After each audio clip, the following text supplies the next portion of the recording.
Welcome to this explainer. Now picture this, it's Raksha Bandhan morning. The house smells amazing. Someone's making fresh kheer, maybe rolling out some ladoos or frying up guja. The whole family is gathering together to share food and celebrate that beautiful, familiar ceremony. You know the one. But today, we're looking past the delicious sweets and the festive clothes to unpack the fascinating and honestly sometimes pretty surprising sociological evolution of this incredible sibling bond. To really get to the heart of this tradition, we've got a great roadmap today. We'll start with the literal bond of protection, dive into ancient texts and folk traditions, explore the mechanics of village exogamy, and then see how urbanization changed things up. Finally, we'll wrap up with regional variations and the massive impact of legends in pop culture. Let's get right into it. All right, part 1, the bond of protection. When a sister applies that vibrant tilak and ties the Rakhi around her brother's wrist, sharing those homemade sweets, there is a massive historical weight to the moment. The name itself, Raksha Bandhan, is Sanskrit for the bond of protection, obligation, or care. Historically, this wasn't just a sweet gift exchange, it was a profound mutual pact. Brothers were literally accepting a share of responsibility for their sister's lifelong well-being.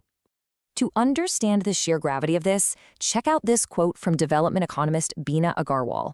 She points out that back in the day, a woman's parental home, and later her brother's home, was literally her only safety net.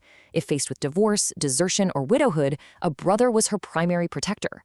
So that thread wasn't just symbolic. Her actual economic and social survival depended entirely on this lifelong bond.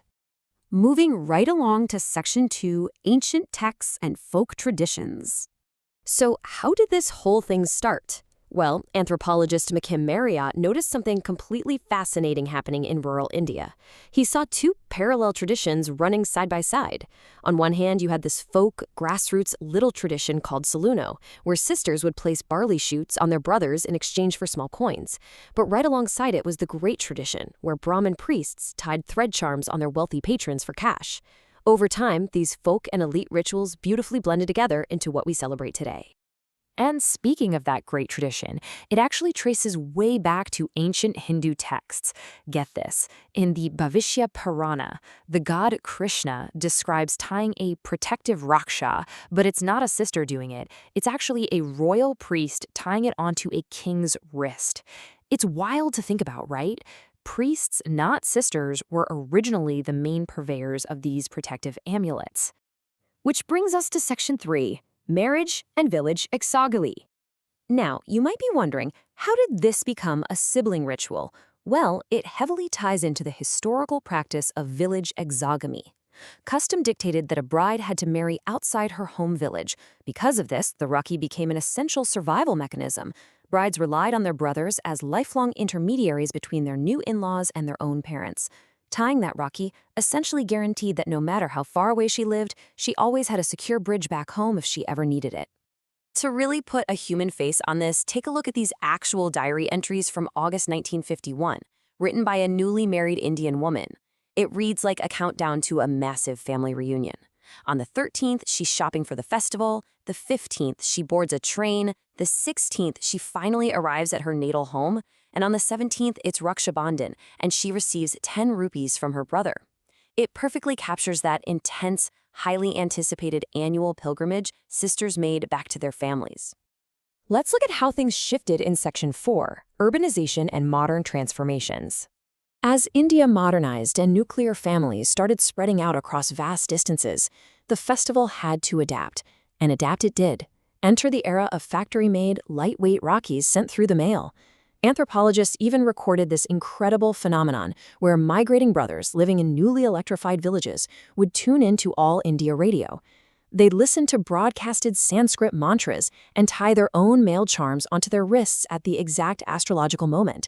Technology literally became the new medium for an ancient ritual. And the longing for that connection is so powerful. Take 1944, for example.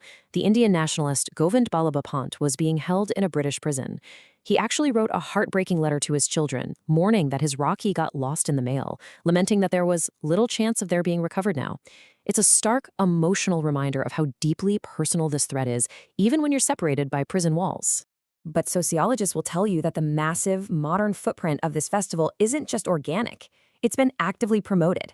Hindi cinema played a huge role in popularizing those easily mailed Rakhis, and increased modern travel helped renew the tradition down in South India. It's also been mobilized by political groups like the RSS for organization, and utilized by the nation-state to integrate citizens. Some researchers even point out that the festival's modern resurgence intersects with complex debates over women signing away modern inheritance rights in exchange for that traditional promise of protection. Okay, moving on to Section 5, regional and voluntary variations. Because it is so widely celebrated, the full moon of Shravana looks completely different depending on where you're standing. In West Bengal, it's Julan Purnima, honoring Krishna. Down in Maharashtra, Koli fishermen celebrate Narali Purnima by offering coconuts to the sea god.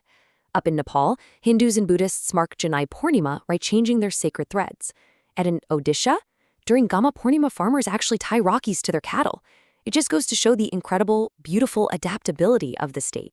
Crucially, though, the act of tying a Rakhi evolved way beyond just blood relatives. It created something sociologists call voluntary kinship. It acts as this profound social tool to forge supportive, family-like bonds that cut right across historical divides of caste, class, and religion. It's a brilliant way for society to ritually acknowledge mutual respect outside the traditional family tree. You're basically saying, we aren't born family, but we choose to be. Finally, let's wrap up with Section 6, legends and popular culture. You might actually be shocked to learn how recent some of these core myths are. The 1975 hit Bollywood movie Jai Santoshi Ma literally manufactured a brand new popular religious myth.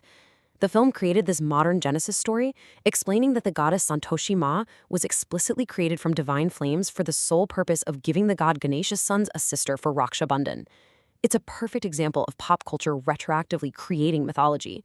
Historians also constantly debate the authenticity of famous Rakhi legends, like the 1941 movie Sikandar showed Alexander the Great's wife tying a Rakhi to King Porus to spare her husband. And of course, there is the legendary 1535 tale of Rani Karnavati sending a Rakhi to Mughal Emperor Humayun, because contemporary historians actually find very little evidence for these in original sources. It suggests that popular history just loves projecting this unifying festival backward onto major empire-shifting events. Which leaves us with this final thought. When you are sitting around the table today, sharing those ladus and celebrating with your family, ask yourself, does a tradition's true power lie in a flawless, unbroken historical record, or in its incredible ability to adapt? The magic of Raksha Bandhan isn't found in a perfect history book, it's found in its profound sociological power to continually evolve, protect, and unite us. Ultimately, Raksha Bandhan is not just about tying a Rakhi, it is a celebration of love, family, memories, and the lifelong bond between siblings. Thanks for joining me for this explainer.